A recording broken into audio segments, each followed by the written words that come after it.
Hi, folks. Hope everybody's doing well. Nice to see you all. Been seeing a lot of you from hundreds of feet away with masks on, so nice to get a chance to chat with you, and I'm ready for your questions. Hey, Chaim. I guess just wanted to ask about the prospects that we just saw the list of guys you're sending to Pawtucket. Just kind of talk about how that can help some of these guys, especially the top prospects. Yeah, this was something that we talked about a lot, really, since the parameters for the player pool came out. And obviously, as I've told you guys, we wanted to do everything we could to make sure we were helping our major league club. And we also saw an opportunity here to get some valuable development for some guys who, in some cases, who are within striking distance in the major leagues. So we're excited to have all these guys back with us, back with our instructors, and getting some real productive reps over there. Was it just kind of for spacing purposes that you delayed these guys kind of coming to camp until now? Yeah, there were a couple reasons to that.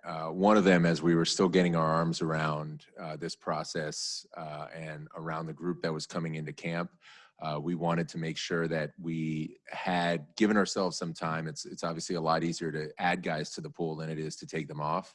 So there was benefit in letting some things play out. And also early on, when we had the setup split up between Fenway and Boston College, even with that split, we wanted to make sure we were not overwhelming the staff with bodies. Obviously, there's so many reasons to do that, chief of all being able to have proper social distancing and so forth. And so now that we've relocated to Pawtucket, we're a little closer to the season. We thought it was the right time to expand the pool.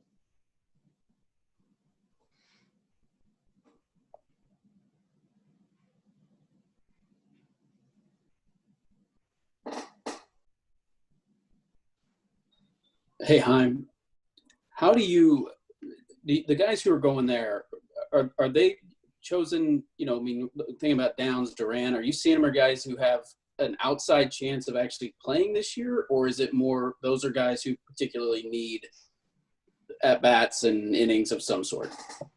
Yeah, there were a lot of different factors that went into those decisions. I think normally when you're going into a minor league season with guys like that, even though, they don't have experience above the AA level, you say, we never rule anything out. And I think we still have to say that, recognizing that this summer is going to be a little bit of a different type of development experience. It's not going to be as long of a season. We're excited about what we will be able to do with them, but we know that there's some things in terms of a long season, in terms of the reps that they get, that we won't be able to give them.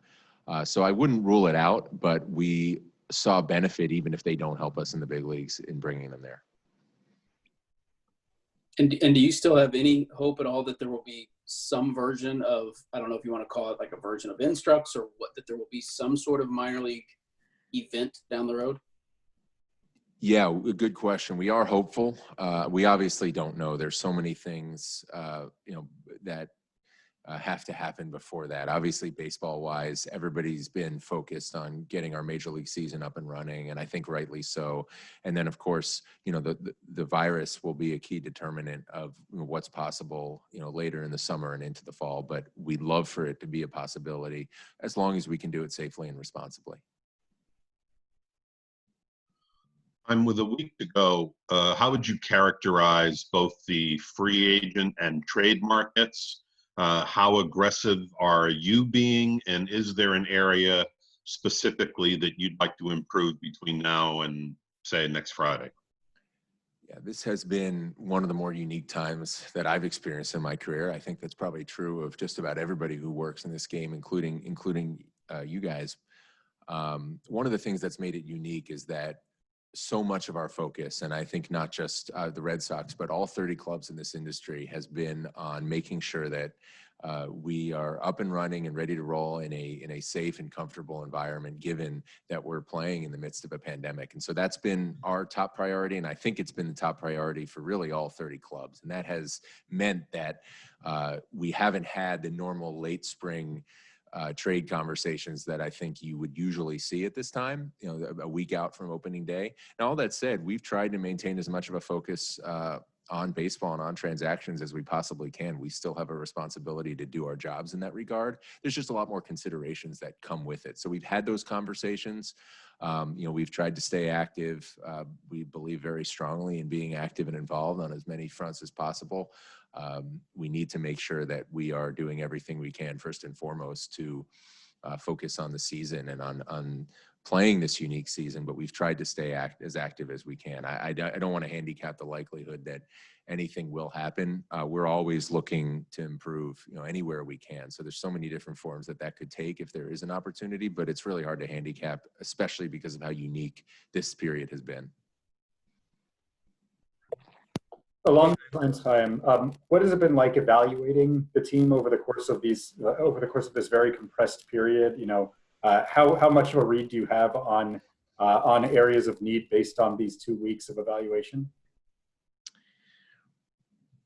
The interesting part has been, as much as we're all used to seeing inter-squads, we're usually not seeing them this close to opening day and seeing them as we're really trying to get ramped up for a season. So emotionally, it's kind of a bummer because everything is zero sum.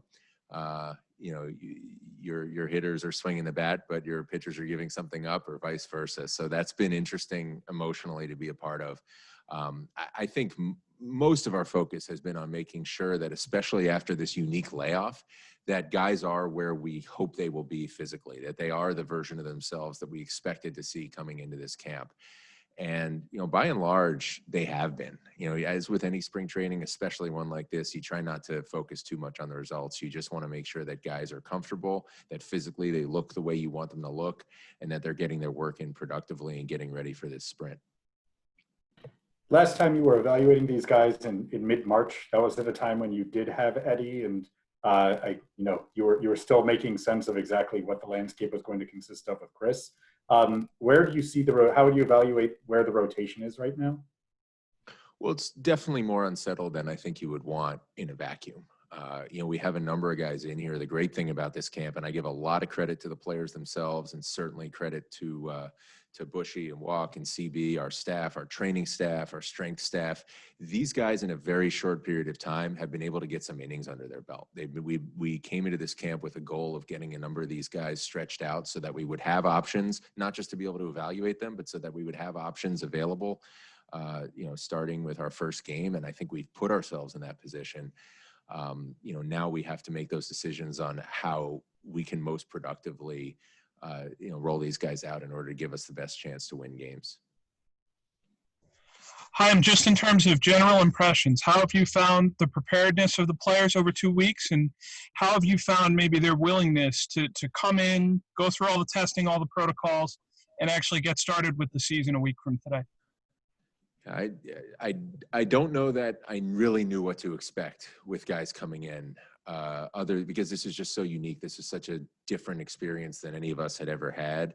I think what we've seen has really been along the lines of what we saw in the first spring training, and what stood out to me, especially given how tumultuous the weeks and even days leading up to spring training were for this group. We've seen professionalism. These guys came in ready to work. This is not what they're used to, and they have taken it on with a great attitude, great approach.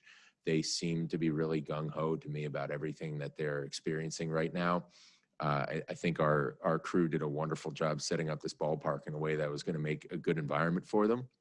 But the players have come in with a great mindset. They've gotten their work in every day, and that's been really cool to see. Chaim, will the unsettledness of the rotation affect how many relievers you'd want to keep coming into the season? Potentially. Those are some of the decisions we still have to make. Again, we wanted to make sure we had a lot of options that could give us innings. And even though we have some decisions to make about how exactly we're going to structure this staff and how exactly we're going to roll them out, I think the bottom line is it's always our job to make sure we're putting players in a position to win games as much as we can. And so the way that we construct the roster when we do make our decisions leading up to opening day will be with that in mind. And also in terms of the players in the pool, some teams have had recent draft picks in their pool. Did you guys give any thought to doing anything like that? Yeah, we discussed that as a possibility. I mean, I think, you would be shorting yourself if you didn't discuss that. But, at the end of the day, and recognizing we still have some flexibility with our pool and things could change as the summer goes on. For right now, with where we wanted to set it with opening Pawtucket, we felt good about this group. To the degree that you can reveal anything here, can you provide any sort of timetable of return for your 3 guys who were put on the IL earlier this week? Yeah, no real update in terms of specifics. We do think they're all getting closer, but don't have a specific timetable for you. Hey, Chaim. When you were with the Rays, I mean, you guys always kind of had at least one really good starter. I mean, Archer, Shields, Price, Snell, et cetera, et cetera.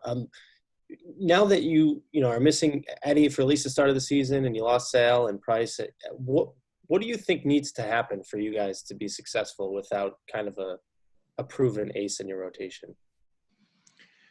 Yeah, well, all the guys you mentioned, obviously, including the 2 that are still in our organization, very much, when we came to spring training, we were looking forward to having those guys in our rotation. And obviously, Eddie, we expect soon, hopefully sooner rather than later, he'll be able to be. So it's a bummer not to have those guys. Now, with that said, I think you look at someone like Nate, and he's shown that when he's at his best, he can hang with any of those guys you just named. For us to have a good season from a run prevention standpoint, I think some of these guys are going to have to step up. They're going to have the opportunity to do so. They all have different ingredients that they bring to the table that give us reasons to be optimistic. Obviously, time will tell. We're going to learn some things about them as we go along. But I think to keep runs off the board, we're going to need some good work out of some of those guys.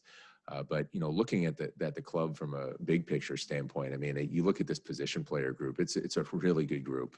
There's a lot of good options for Ron on a daily basis. I got to see, as an opponent, exactly what kind of wrecking crew that offense can be. And so if we do a good job of keeping them in the game, they should be able to do some damage. And just with making trades, how weird that might be for the players and possible safety issues and health issues. Does it make you more hesitant to want to pull the trigger on anything? And have any guys come to you with concerns about possibly getting traded, or how have you communicated to the players about the weirdness of it?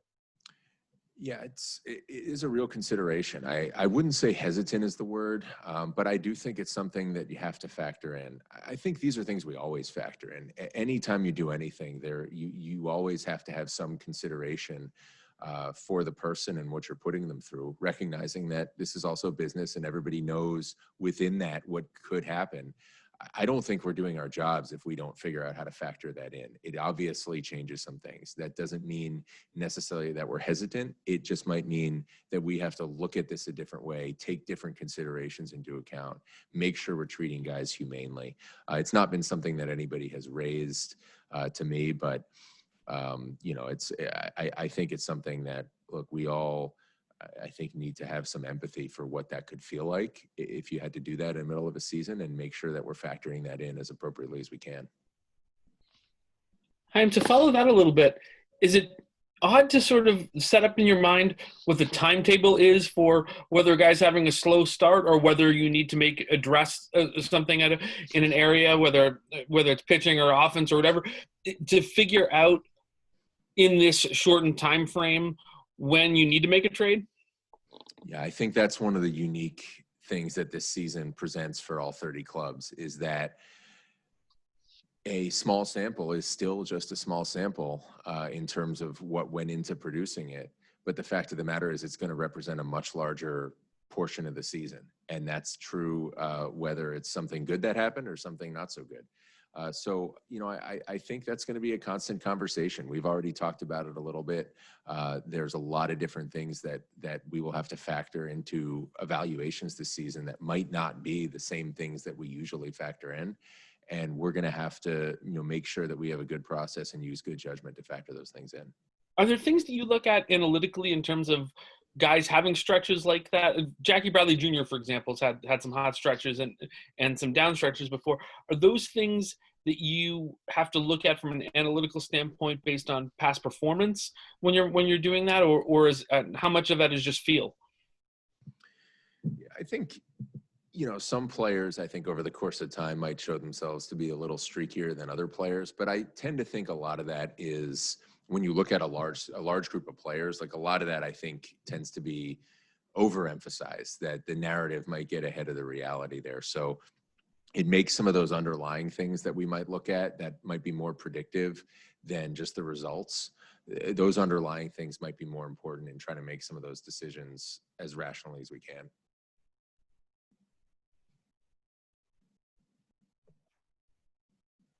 Again, you've talked a little bit about the uniqueness of this process of these last couple of weeks. Has it been, recognizing that you couldn't know exactly what you were getting into? What have the last 2 weeks been like on a day-to-day basis, as you expected, kind of more normal than expected, stranger than expected, and the fact that there have been, I don't believe there have been any positive tests in the monitoring phase. What does that represent to you? Well, I think if you had rewound the calendar, say a year, and asked if the last 2 weeks were as expected, I don't know what possible scenario I could have conjured up that would lead to some of what we've all experienced over the last 2 weeks. I think we've all had to make many adjustments, and I think, I know I do, and I think a lot of people around here do. We're very fortunate, not just that we get to, have a baseball season in the midst of all this, but that we're able to, to pursue our passions and work in the course of something that has disrupted so many lives in so many ways. I mean, this is just a much bigger story than whatever effect it has on us. And I think that's something that, as I've talked to people around here, I hope has and will continue to keep us grounded. We get to go out here and play a game and try to, give people a lift and put on a good show for people in the midst of one of the biggest crises that anybody can remember here. We're really fortunate to be able to do that. There's a lot bigger things that are going on. It's really good for us to have that perspective. And I think if you have that perspective, it becomes easier to roll with whatever punches might come your way in a given day. Sure, in the moment, there might have been things in trying to get rolling here that you scratch your head or that get under your skin. But when you step back and, you look at what's going on and what we might be able to be a part of in terms of giving people, something positive in their lives and giving people something that when so many people are, stuck at home, they might be able to get some entertainment out of what we put on. I think it's, it's a privilege to be able to do that. And we're really excited about it. And while we have you, you guys added 18 players from the amateur side with the draft and signings. Was your intent from the beginning to sign that many undrafted players? We didn't have a specific quota in mind, so to speak, but we wanted to take advantage of that period as much as we could. That as long as we identified players that we thought could add to our system, and that we were able to make a case to them to come join us in that kind of unique recruiting period, that we wanted to be active and make sure we were adding depth to the system. And fortunately, we were able to do that with a number of guys. It's obviously a very odd first summer for them because we don't have a minor league season, but we're happy to have added some very interesting players. And even with the losing the one pick, what did you make out of the class that you were able to draft, and especially the first two guys? What's your opinion on them? Yeah, well, you've heard me talk about Nick the night we took him. Also very excited about Blaze Jordan. Nick, I know, we addressed it obviously on that night. It wasn't something that I think people saw coming, but we're very, very excited about the talent that he brings to the table, and love his makeup in terms of giving him the best chance to reach his ceiling and get to that talent. Blaze Jordan, I think, was on people's radars and has been for a long time, deservedly so. The bat speed, the power is really top of the scale for a high school player.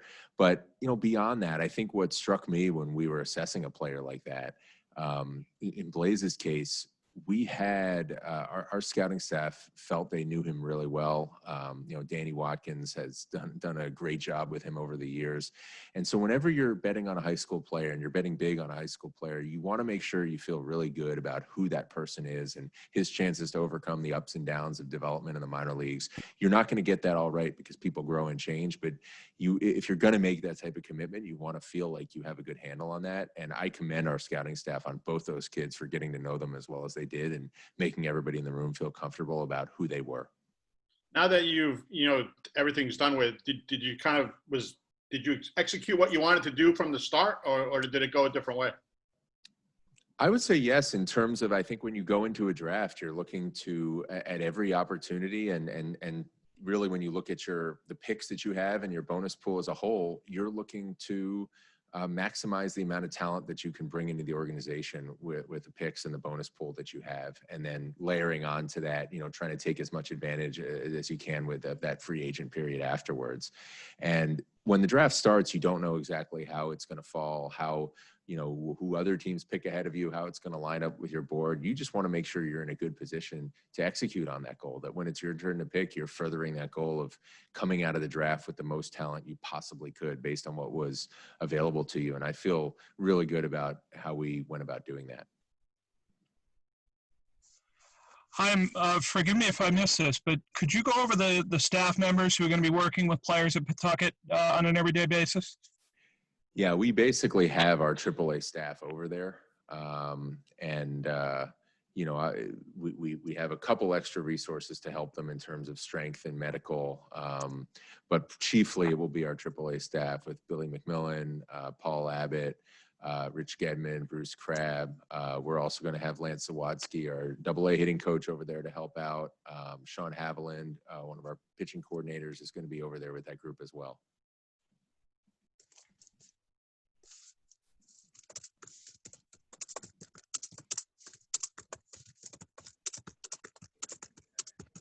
Yeah, you guys, anything else?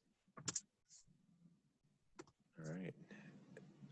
Everybody doing okay up there? I don't really get a chance to come up there and see you and ask and make sure you guys are doing all right. I'm sure everybody's taking good care of you.